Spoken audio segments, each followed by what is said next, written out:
Hello everyone, study point channel के अंदर आपका हार्दिक स्वागत है। आज हम आपके सामने उपस्थित है एक नए टॉपिक के साथ। आज का हमारा जो टॉपिक है वो है हेमेटूरिया। हेमेटूरिया क्या होता है? जितने भी पेशेंट्स होते हैं, आपने देखा होगा या शायद आपके साथ भी हुआ होगा या आपने सुना होगा, वो ये कहते हैं हमारे यूरिन के अंदर ब्लड आता है।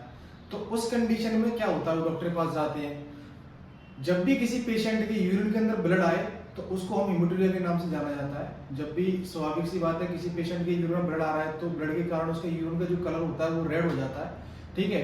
और उस यूरिन के अंदर आरबीसी जो उपस्थित होती हैं, ठीक है। लेकिन ये तो हो गया सिंपल सी बात। अगर किसी पेशेंट को ज्यादा मात्रा के अंदर यूरिन में ब्लड आ रहा है तो अपन नॉर्मली अपन देख सकते हैं फिजिकल एग्जामिनेशन के दौरान जब भी अपन स्ट्रिप डालेंगे तो अपनी जो आरबीसी की ब्लड की स्ट्रिप होती है तो उसके अंदर भी वो शो करता है। और दूसरी चीज अपन देख सकते हैं उसकी टर्बिडिटी के हिसाब से और रेडनेस के हिसाब से कि पेशेंट के यूरिन में आरबीसी रिलीज हो रही है, ब्लड आ रहा है, ठीक है। ये तो होगा फिजिकल। लेकिन एक ये भी होता है कि किसी पेशेंट का नॉर्मल कलर होगा, पेल येलो कलर होता है या फिर येलो कलर होगा, तो अपन उसको अपनी नग्न आंखों से नहीं देख सकते हैं, लेकिन उसके अंदर फिर भी आरबीसी जब ब्लड उपस्थित होता है, ठीक है। तो उसके लिए क्या प्रोसीजर होता है? उसके लिए दो एग्जामिनेशन होते हैं। एक तो माइक्रोस्कोपिक एग्जामिनेशन के द्वारा अपन देख सकते हैं, दूसरा देख सकते हैं केमिकल एग्जामिनेशन के द्वारा। कई समय तक आपने देखा होगा कि कई डॉक्टर वगैरह या पैथोलॉजिस्ट होते हैं या बड़े टेक्नीशियंस होते हैं, वो ये बोलते हैं कि यूरिन के सैंपल को जल्दी से जल्दी लगा देना चाहिए, जितने जल्दी एज पॉसिबल है, जितना जल्दी हुआ करे उतनी जल्दी लगा दो, ज्यादा दिन तक नहीं रखना चाहिए, टेम्परेचर में रखना चाहिए। क्यों? क्योंकि यूरिन के अंदर जो आरबीसीज होती हैं जब वो घुल जाती हैं या फिर एक तरीके से टूट जाती हैं तो हीमोग्लोबिन की फॉर्म में मिलती है वो, ठीक है। तो इसका एक अलग पर्टिकुलर टेस्ट होता है जिससे टेस्ट के द्वारा अपन ये देखते हैं कि यूरिन के अंदर एचबी उपस्थित है या नहीं है। क्योंकि आरबीसीज के अंदर न्यूक्लियस नहीं होता, इनके अंदर एक सेंसिटिव पिगमेंट होता है जिसे हम हीमोग्लोबिन के नाम से जानते हैं, ठीक है। तो हीमोग्लोबिन की उपस्थिति को देखने के लिए वो टेस्ट किया जाता है। उस टेस्ट के बारे में अपनी नेक्स्ट वीडियो बनाऊंगा और उसको मैं पूरा डिटेल में बताऊंगा किस तरीके से टेस्ट करते हैं, क्या अपन को देखना होता है जिससे पता पड़ता है कि हीमोग्लोबिन इसके अंदर उपस्थित है, आरबीसी है या नहीं है, ठीक है। और उसका सॉल्यूशन अपन अगर मैनुअली बनाना चाहें अपने लैब पे तो किस तरीके से बना सकते हैं। लेकिन अपन अभी इस पैरामीटर के बारे में बात कर रहे हैं तो इसके बारे में अपन बात करेंगे, ठीक है। अब ये बात तो हो गई हीमोग्लोबिन की, ठीक है। दूसरा जैसे मैंने बताया physical microscopic examination and chemical examination. तो माइक्रोस्कोपिक एग्जामिनेशन के अंदर क्या होता है, अपन को यूरिन लेना होता है, यूरिन डालना होता है, ठीक है। ना या वाइल से ज्यादा भरा हुआ ना वाइल से ज्यादा कम, ठीक है, बीच का भरा हुआ होना चाहिए। और उसको सेंट्रीफ्यूज करते हैं अपन क्लिनिकल डिपार्टमेंट से ले जाके सेग्रीगेशन डिपार्टमेंट में, और यूरिन वाइल को जो सेंट्रीफ्यूज किया जाता है तो 1500 आरपीएम पे 10 मिनट के लिए अपन उसको सेंट्रीफ्यूज करते हैं according to the NABL procedure. जब वो सेंट्रीफ्यूज हो जाए तो उसको अपन को वाइल को निकालना हो, जितना भी उसके अंदर यूरिन उसको फैला देना, इस तरीके से लेना वाइल, वो वाइल को फैला देना। और उसके एंड में एक तो जो डिपोजिट जो टार की जो बूंदें बचती हैं उसको मिक्स करना है, हिलाना अच्छी तरीके से, वाइल को शेक करना है। उसके बाद में अपन को स्लैट ग्लास स्लाइड में ड्रॉप डाल देना, फिर माइक्रोस्कोप में देखना है कि इसके अंदर आरबीसी है या नहीं है। ये चीज का विशेष ध्यान रखें, ज्यादा आरपीएम पे ना घुमाएं। ज्यादा आरपीएम घुमाने से उसकी सेल्स ब्रेकडाउन हो सकती है, जो भी क्रिस्टल्स वगैरह हो वो ब्रेकडाउन हो जाएंगे, ठीक है। इसलिए 1500 आरपीएम पे कितने मिनट के लिए? 10 मिनट के लिए, ठीक है।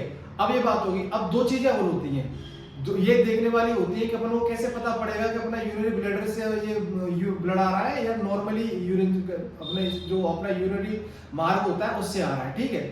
तो इसके अंदर आप देखा जब भी कोई पेशेंट अगर यूरिन पास करे, ठीक है, तो ये यूरिनरी का वे होता है पास करने का, जब यूरिन वहां से आता है अगर वो गाढ़ा रेड कलर का निकले, लाल रंग का निकलता है और उसके अंदर कोई क्लॉट वगैरह नहीं हो रहे, ठीक है, मूत्र मार्ग में से अगर अपनी यूरिन पास आउट कर रहे हैं और रेड कलर का निकल रहा है तो समझ लेना चाहिए कि वो मूत्र मार्ग के जरिए सिसन वगैरह जो अपना होता है, पुरुष ग्रंथियां होती हैं तो उनसे आ रहा है, ठीक है, वो यूरिनरी ब्लैडर से नहीं आ रहा है। लेकिन अगर जब भी कोई पेशेंट पास कर रहा है, अगर उसके बाद में पास करने के बाद में आप देखते हैं हल्के हल्के क्लॉट्स आ रहे हैं, क्लम्प बन रहे हैं, छोटे छोटे धक्के होते हैं ब्लड के, वो निकल रहे हैं, तो यूरिनरी ब्लैडर से ब्लड आ रहा है, ठीक है।